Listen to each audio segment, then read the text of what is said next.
Nós vamos fazer hoje uma visita numa obra da empresa Gabriel Bacelar, que nos cedeu gentilmente, está nos recebendo, para nós fazermos uma aula um tanto prática, a legislação aplicada na indústria da construção civil. Então eu convido cada um para nós podermos entrar e ver como é que a legislação em relação à salubridade e à periculosidade se dá na indústria da construção civil. Vamos lá? Bem, nós somos da EAD, da Secretaria do Estado. Gostaria de falar com o pessoal do setor de segurança do trabalho. Deixa eu chamar ela. Obrigado.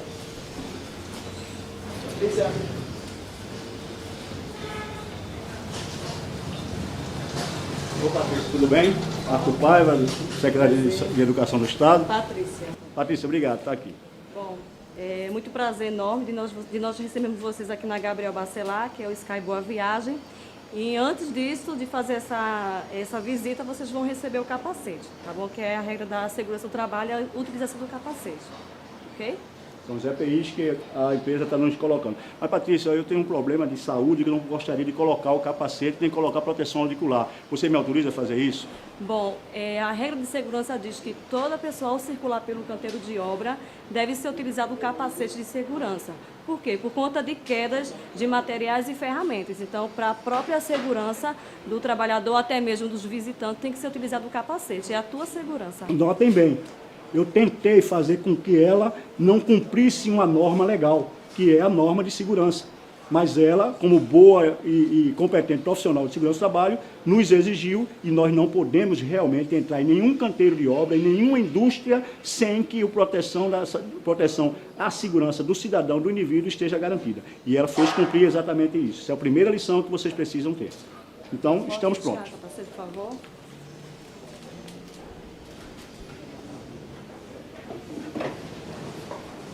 E notem, o capacete não é só para mim, o capacete também vai ser para o nosso cinegrafista, e eu gostaria que ele viesse aqui à frente para mostrar que realmente está com o capacete, e para o nosso técnico de áudio. Então estaremos nós três com o capacete, com protetor auricular e com tudo isso. Isso é obrigação, independente, os três têm que estar com tudo isso, ok?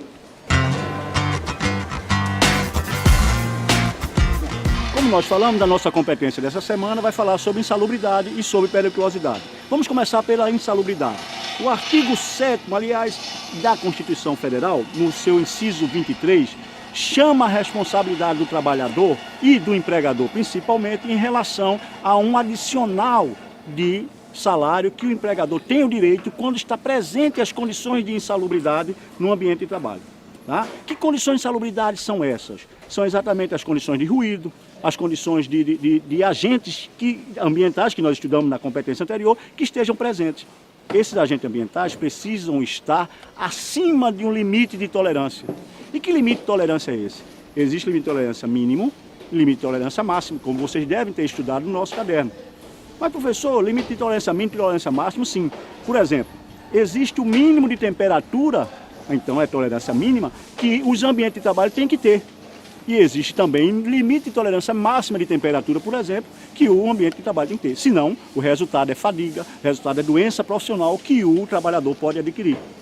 E isso nós vamos ver nesse ambiente de trabalho com a nossa técnica, nossa competente Patrícia, que nos vai mostrar a gente, por exemplo, um dos fatores de insalubridade. Mas antes de nós mostrarmos esse fator, eu gostaria de lembrar a vocês que a insalubridade ela é determinada por grau.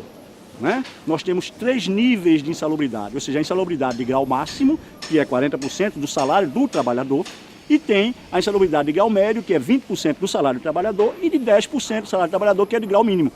Né? E esta insalubridade, o trabalhador não incorpora ela para a inatividade, ou seja, para a aposentadoria.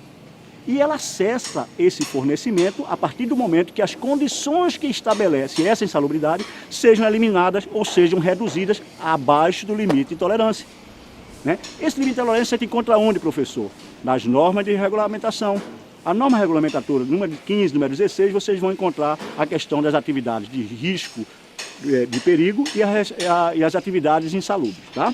Vamos ver um exemplo agora sobre ruído. A nossa amiga e a técnica de segurança, a Patrícia, vai nos mostrar, não vai, Patrícia? Vamos sim, né? Aqui na nossa empresa Gabriel Bacelar, nós temos um programa chamado Programa de Controle Auditivo. O que é isto? É um programa que se preocupa muito com a audição do trabalhador. Então, antes mesmo do trabalhador começar a exercer suas atividades dentro do canteiro de obras, ele é treinado, ele recebe todo o treinamento, e principalmente na parte de audição, na parte do risco, o risco ruído. Excelente, Patrícia. Vamos colocar para ele que este programa é uma das etapas, uma das fases do programa que nós estamos estudando e estudamos na fase anterior. Qual foi? O Programa de Prevenção de Riscos Ambientais. Esta é uma etapa do PPRA. Então, vocês lembram que o PPRA é da NR9 e estabelece que diversos outros programas e planos adicionais de proteção e prevenção aos riscos ambientais precisam ser feitos. E a Gabriel Bacelar, como empresa responsável, está fazendo exatamente esse programa de prevenção ao ruído, e nessa empreendimento dele, que é a Sky Boa Viagem, está também implementado, e a Patrícia vai nos mostrar agora. Vamos sim, vamos conhecer agora a carpintaria, por favor.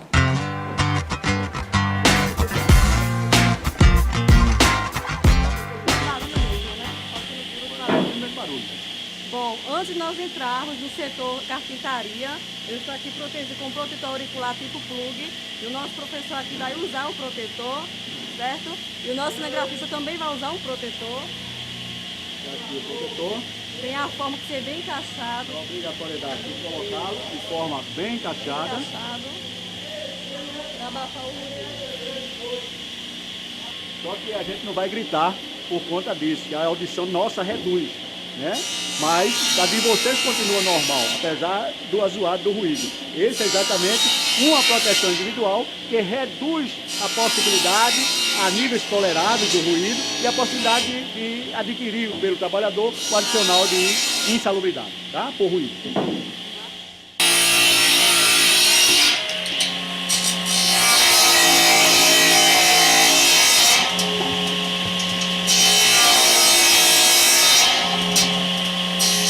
Como você está vendo, esse aqui é o nosso trabalhador, senhor Manuelzito. Ele está completamente protegido, está com a viseira e o protetor auditivo. Como eu falei anteriormente, nós damos treinamento aos trabalhadores assim que é admitido e elaborando esse programa de proteção auditiva. Então ele está ciente sobre esse risco do barulho, do ruído, que é muito grande e consequentemente vai ocasionar uma futura doença ocupacional por conta da sua atividade. Mas como nós preocupamos com a saúde do trabalhador e a Gabriela tem investido nesse programa, então ele está completamente protegido usando o tipo abafador, que é o protetor auditivo. Você tem uma ideia, meu aluno? A proteção que o trabalhador tem, às vezes é incômoda. Você tem uma ideia? Seu Manuelzito, como é que o senhor se sente com essa proteção individual? Ela protege o meu ouvido, ela é incômodo, Mas em compensação, o senhor está livre de ter, por exemplo, uma redução auditiva, né? Não ficar surdo, o senhor ouve muito bem, né?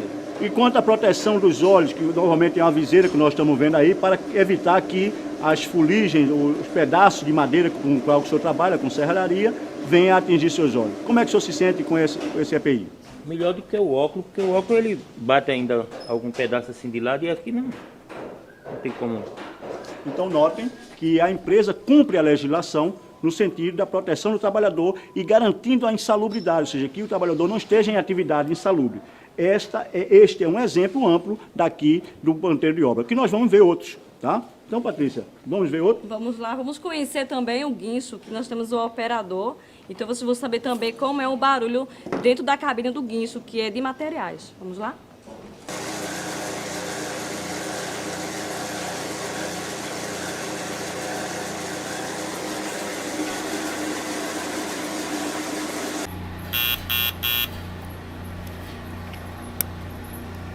Bom, nós estamos no setor operação de guincho, onde tem a elevação do guincho, onde vai ser feito a descarga, carga e descarga de materiais dos pavimentos. Então aqui é o setor de guincho, a elevação de guincho. E temos aqui o nosso colega, o trabalhador Severino Carlos, que é operador de guincho, está sempre operando esse equipamento. Ele está apto para essa função, ou seja, ele é registrado, habilitado para essa função. Nenhum outro trabalhador pode operar uma máquina sem ter a devida autorização. Então ele é o responsável pelo equipamento. Notem vocês que ele também utiliza o equipamento de proteção e ele tem uma responsabilidade grande, que é a responsabilidade de conduzir pessoas e materiais para os andares superiores da obra.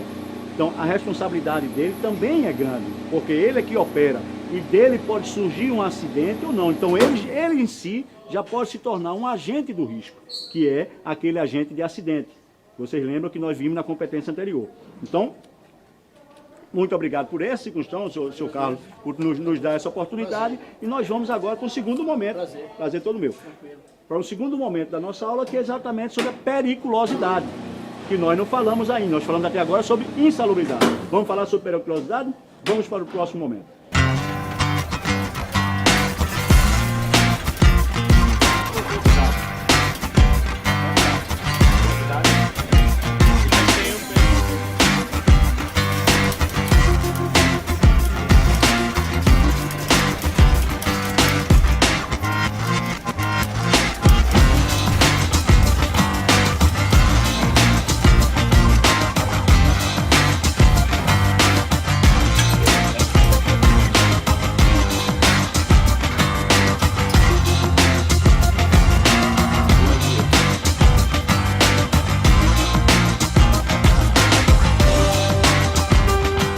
Queridos alunos, nós terminamos de ter uma excelente demonstração, excelente aula com a ajuda de nossa técnica de segurança Patrícia, aqui da Gabriel Bacelar, que nós vamos agradecer, claro, Patrícia, ao final de nossa conversa aqui. Mas eu gostaria de entrar na segunda etapa de nossa competência, que seria exatamente falar sobre a periculosidade, também prevista ali pelos artigos 189 a 195 da CLT.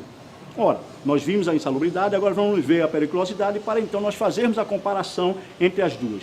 Periculosidade nós não vamos encontrar aqui na indústria, normalmente na indústria da construção civil, porque é uma atividade a qual o trabalhador executa que está exposto a um risco natural próprio da atividade, pela natureza do produto ou pela condição de trabalho, tá? Então nós vamos encontrar atividade perigosa com aqueles trabalhadores que trabalham com líquidos combustíveis ou inflamáveis, aqueles trabalhadores que trabalham com energia elétrica ou terminais energizados, em linha viva, por exemplo. Né? Nós vamos encontrar atividade perigosa com os trabalhadores que trabalham com radiações ionizantes ou trabalham com o sistema de radioativo, com produtos radioativos. Tá? Então, todo trabalhador que tenha atividade nessas 4 atividades do ramo da indústria tem o direito de percepção do adicional de periculosidade. E quanto é esse adicional? Nós vimos que insalubridade tem um quantitativo e tem graus, só que na periculosidade é um valor único, é 30% sobre o salário do trabalhador. E note-se, este percentual, tal qual os percentuais do insalubridade, precisa ser comprovado por um laudo técnico. E o artigo 191 da CLT diz que o laudo técnico tem que ser feito por um engenheiro de segurança, por um arquiteto de segurança e por um médico do trabalho. Esses profissionais é que são competentes para emitir o laudo de insalubridade ou de periculosidade, que a partir daí é que o trabalhador aufere o direito da percepção do adicional. E lembre-se, todos os 2 adicionais, eles não são apropriados para aposentadoria. O trabalhador não leva esse adicional para aposentadoria. Se foi aposentado, cessou a percepção. E uma outra forma de cessar a percepção é quando a empresa faz como a Gabriel Bacelar está fazendo. Tem um programa de redução dos riscos, colocando os riscos dentro do limite de tolerância previsto em norma. Não é isso, Patrícia? Que você tem esse programa aqui na Gabriel Bacelar em relação à insalubridade. A periculosidade você tem pouco, porque realmente não tem a questão do perigo em si aqui, não é verdade? Como a gente tem esse programa que é de controle auditivo, não existe a parte de periculosidade, porque não tem o grau máximo, ou seja, não existe aquele que pode ocasionar um acidente. Mas existe, vocês vão encontrar o risco de periculosidade dentro de postos de gasolina, quem trabalha muito como o mesmo professor falou, energia elétrica, que a tensão é muito alta. Então, quem trabalha como operador de combustíveis na parte de dentro de terminais, com certeza eles recebem periculosidade. Quer ver uma coisa, Patrícia, eu vou dizer para você, e você sabe isso, com certeza ela sabe, porque ela é uma técnica de segurança competente. A gente vai fazer uma pergunta que eu já fiz no manual. O tanque de combustível de um veículo que está transportando pessoas é considerado, uma pessoa que trabalha dentro de um carro, um taxista ou de uma empresa de taxista, é considerado uma atividade perigosa? Não. Por que não? Porque a própria lei, para prever isso, disse que considera-se trabalho com atividade de combustível quando se estiver trabalhando acima de 200 litros. Até 200 litros de combustível armazenado não é atividade perigosa. né? Ou acima de 135 quilos de produtos de gás liquefeito, certo? Quando é o caso GLP. Então, não é atividade, não confundir. Agora, aquele motorista que trabalha transportando em tanques de combustível, tanque de 10 mil litros, de 20 mil litros, abastecendo o posto de gasolina, ele está numa atividade perigosa e tem o direito a perceber o adicional de insalubridade. De insalubridade não, de periculosidade. Agora, vamos fazer um comparativo, já que a gente viu os dois. Por exemplo, o adicional de inatividade, de insalubridade, ele está por níveis. 40% grau máximo, 20% grau médio, 10% grau mínimo. Já o de periculosidade é um valor único, 30% do salário. Todos os dois é do salário, né? Enquanto o grau de periculosidade ele é determinado para aquelas atividades específicas, aquelas 4 específicas, o grau de insalubridade não tem atividade específica, tem as condições do agente ambiental atuando no ambiente de trabalho. Essas são as duas grandes diferenças. Ademais, todos os dois cessam quando o trabalhador usar o EPI, quando a empresa cessar, ou eliminar ou reduzir as questões da atuação do agente que provoca a insalubridade ou da atividade que provoca o risco. Então, nós vimos hoje, na competência, a insalubridade e a periculosidade. Não deixem de ler o material que está no AVA, não deixem de assistir esta videoaula, aliás, você já chegou aqui, você já assistiu, mas se não teve dúvidas, volte e não deixe de participar do chat principalmente. Nós estaremos lá tirando todas as dúvidas e nós esperamos que vocês se deem bem na competência da aula atividade, tá? Foi um enorme prazer estar com você, Patrícia. Agradeço aos seus superiores aqui da Gabriel Bacelar, o engenheiro responsável, ao doutor Edila Marco, a todos aqueles que fazem a Gabriel Bacelar, e saio daqui com a melhor das impressões de uma empresa da qual eu já tinha grandes referenciais dela, né? Que a Gabriel Bacelar é uma das empresas bem responsáveis na área da indústria da construção civil. Muito obrigado, Patrícia. Agradeço Obrigada a vocês também por assistir esse vídeo aula. Espero que possa ter tirado dúvidas, porque o que o aluno tem é muita dúvida. Fui aluna, hoje sou técnica, mas o aluno existe muita dúvida. Então, com certeza, esse vídeo aula vai tirar muitas dúvidas e também aquela questão, sempre estar buscando ajuda teórica e sempre tirando as informações com seus professores, que é o mais importante, que é o único mestre que está aqui para ajudar vocês, tá bom? Obrigado por suas palavras. Meus alunos, muito obrigado e vamos para a próxima competência.